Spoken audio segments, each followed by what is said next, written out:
So, to round out our conversation about close relationships, we're going to be learning about attachment theory.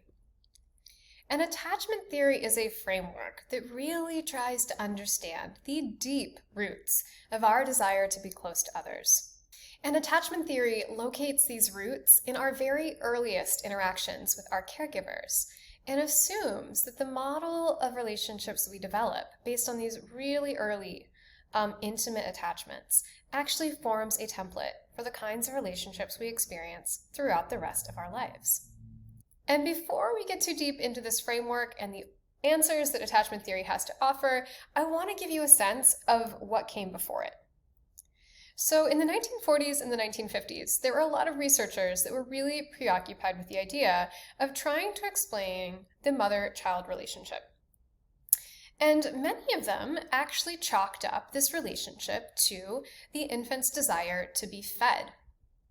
So the idea here is that kids naturally have a desire to be fed, because of course they do, that feeding, that relief of hunger, is frequently associated with mom or other caregivers, whether it's coming from the breast or the bottle, right? And so that pleasure rubs off on mom. You develop an association.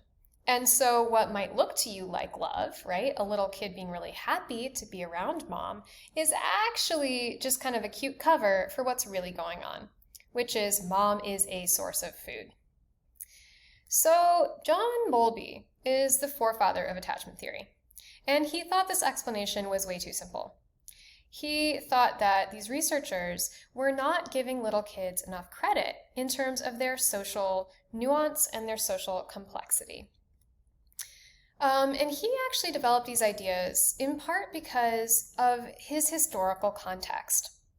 His early life kind of paralleled World War II, and the immense kind of geographic political disruptions of World War II meant that there were a lot of kids at this point in time who were raised without their parents, either by aunts and uncles and other family members, or sometimes even in orphanages. And oftentimes these kids had a lot of problems, right? And so this led John Bowlby to think it can't be all about food, because these children are being fed. They must be missing something about a really close emotional attachment with a caregiver, and that's what's leading them to have issues with health and growth and emotional stability and their general flourishing throughout their life, right? Because these orphans oftentimes had a whole host of different problems. This led Bowlby to the idea that attachment itself, our desire to be emotionally connected to a caregiver, is a basic biological need, just like our need for food. And why would this be? Why would we have an inborn need to have a close connection to a caregiver? Well, it turns out it's probably pretty useful. So one thing that's indisputable is that little human babies are really freaking vulnerable. They're soft, they're squishy, they don't have hooves or horns or claws, right? They can't even freaking walk. And so without the proximity of a caregiver, we are basically toast, right? If we don't have a strong, caring adult looking out for us, it's not going to be long before we starve or, die of exposure or just get eaten by a massive predator. So if you are a little kid, it is very much in your interest to try to keep that big, strong adult close by your side. And so John Bowlby proposed that infants, from very early on, have a psychological system that is set up to ensure that the primary caregiver stays close by. Here's how he thought this worked. He thought that there is a sort of subconscious pre-verbal mechanism in your brain that is always asking the question, is my primary caregiver close by? And if the answer is yes, all is well. You can feel relaxed and secure and content. And if you're like toddler age, this means you can explore more freely. This means you can play with other little kids. This means you can socialize. You can explore the world like everything is okay. If the answer is no, you look around and mom, dad, grandma, grandpa, they're not there, you're going to immediately feel anxious and fearful. You're going to stop exploring, playing, and socializing, and instead you're going to redirect your energy towards trying to reestablish contact with your caregiver. This could take the form of crying, this could take the form of tantrum, this could take the form of trying to go and find the caregiver. But you're not going to be happy, right? And here, to explain the whole flow of this system, sometimes these attempts at reestablishing proximity are successful. So it leads you back to this question of whether the attachment figure is close by. You've gotten them to come back to you, so now the answer is yes, and you go back into your secure content mode. Sometimes you're in secure content mode, you're out there playing and socializing, you look back behind you, and dad is gone, or grandma is gone. So that would put you on this path, the anxiety, the fear, right? So this is a dynamic system. Little kids are always asking themselves these questions, checking in, and it determines which path they go on.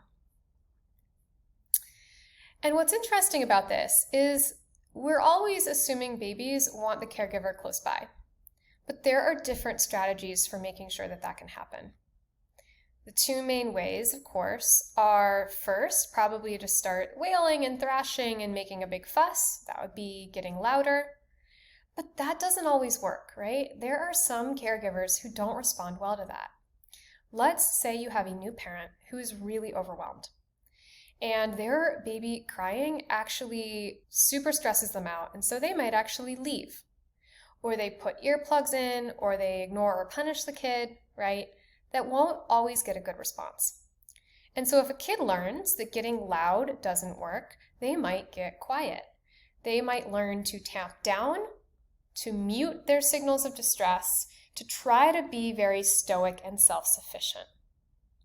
Other kids learn that mom or dad or grandma or grandpa don't pay attention until you get super loud.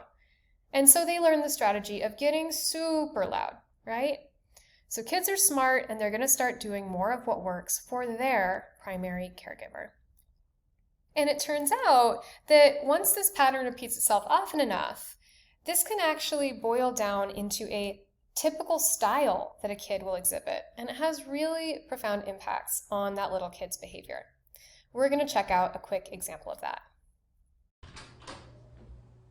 This experiment, which I watched through a two-way mirror, is designed to gauge how secure is the crucial relationship between mother and child. Okay, this bunny is going to go here, and that bunny will be on top. The value of the test has been established in studies that would watch a child, 1-year-old, and then follow it up and interview them about their relationships to their parents when they were 21 years old. So we're quite confident in the long-term significance of this relationship. Peter, that's Peter. After several minutes' play, the mother is signaled to leave the room. Sweetie, I'll be back in 1 minute, okay? I'll get you back in 1 minute.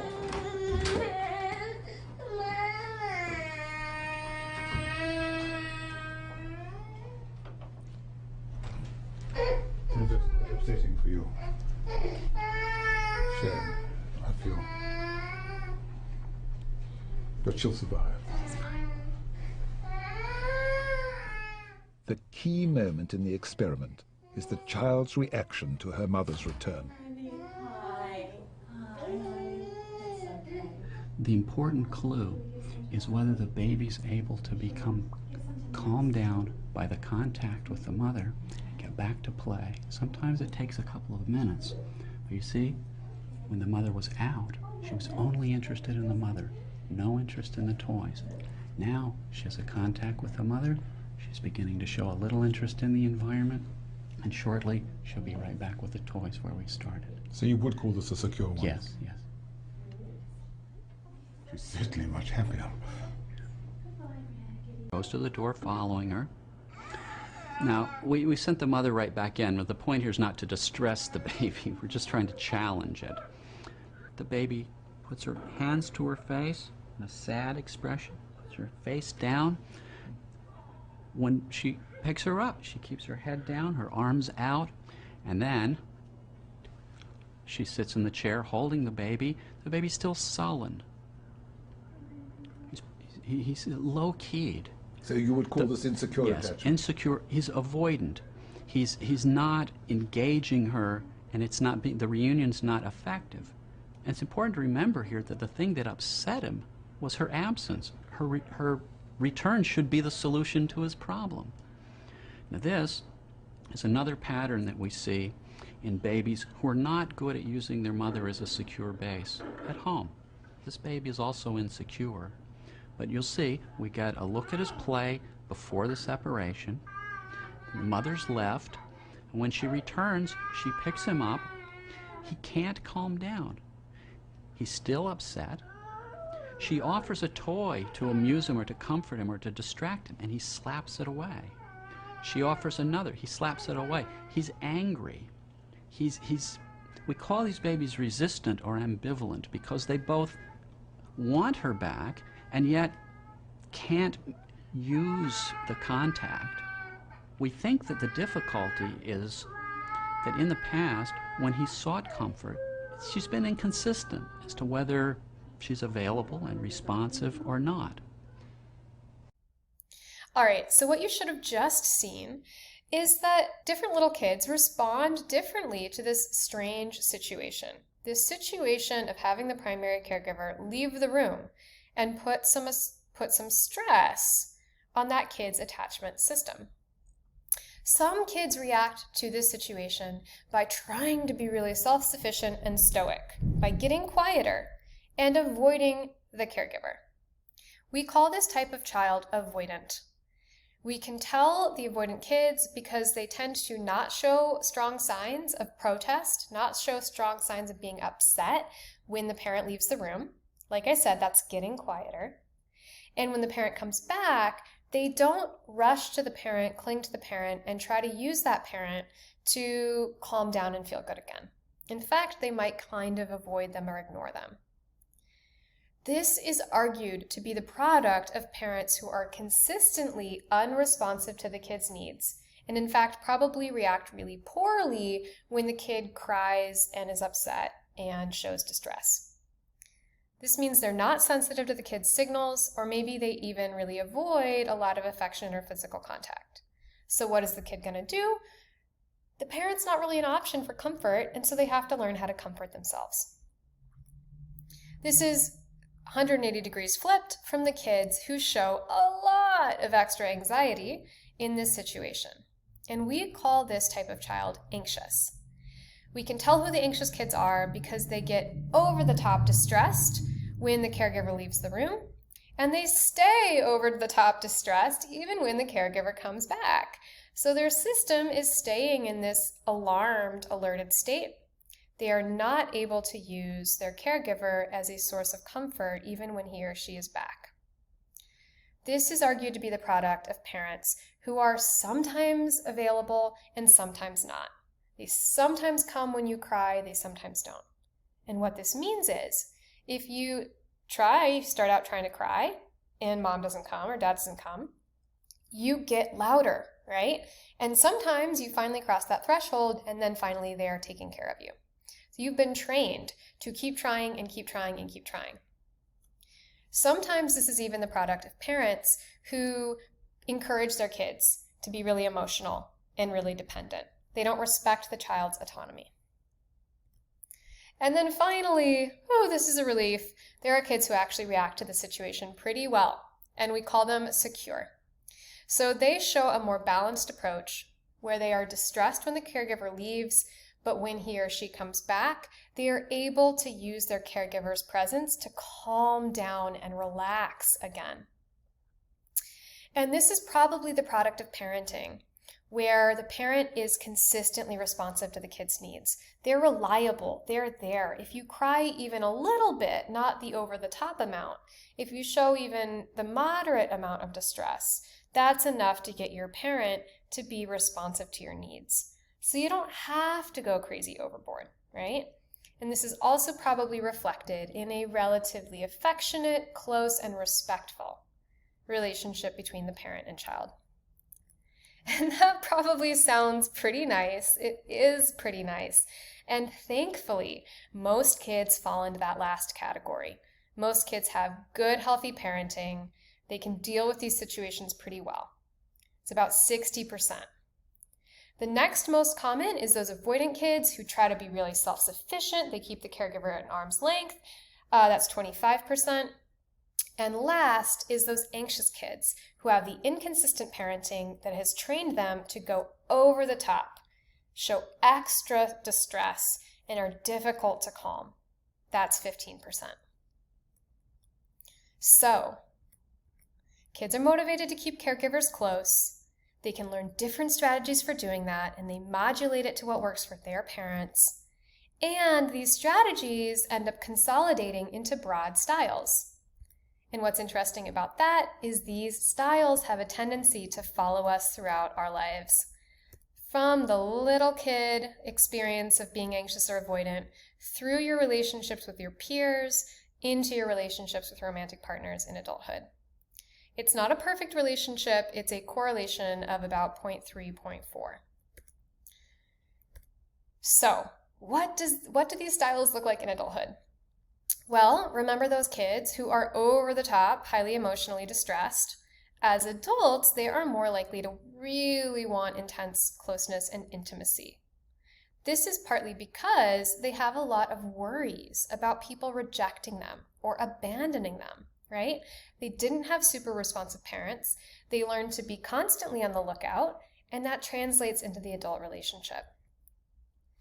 This also gets manifested oftentimes as low self-esteem, low self-worth, and worrying that you're not lovable. So you think people are going to reject you because you're not worthy of love, right? The flip of this is what is attachment avoidance in adults. And this manifests with that same desire to be stoic and self-sufficient that we saw in the little kids. It's a discomfort with intimacy, a discomfort depending or relying or being vulnerable with a partner, a preference for distance, and a resistance to commitment.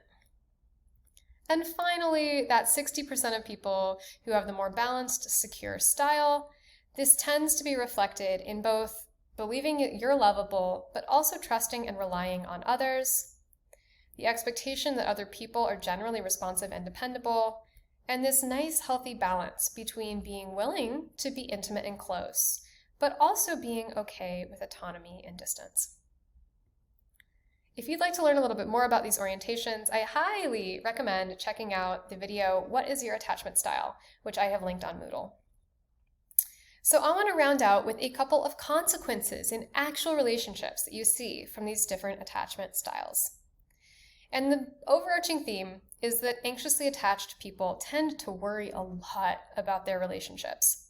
You see things like these people perceiving a lot of conflict. In fact, conflict that seems to not even really be there. This is an interesting study where they tracked both members of a couple on a daily basis, and the more anxiously attached someone was, the more likely they were to say that they'd had lots of fights, even when their partner said they hadn't had many fights. So every little bit of friction or disagreement, they're thinking it's a full-blown fight. When they have conflicts, those conflicts lead them to quite rapidly feel like their relationship is on the rocks. And they tend to have exaggerated emotional reactions, a lot of rumination, a lot of concern. And unfortunately, this can lead to a self-fulfilling prophecy. So attachment-anxious people worry that they are going to be abandoned by others, but they also have these tendencies that can make them kind of difficult as partners, right? It's not fun to be with someone who thinks you're constantly fighting. And so they can bring about the same rejection, the same abandonment that they're so concerned about. The flip side is avoidantly attached people. Now, they don't react so over the top to every single conflict, but on the other hand, they often struggle with things like commitment, fidelity, less likely to get married, more likely to get divorced. So that's not so great either. However, if you suspect yourself to be a little more anxiously attached or a little more avoidantly attached, don't fear.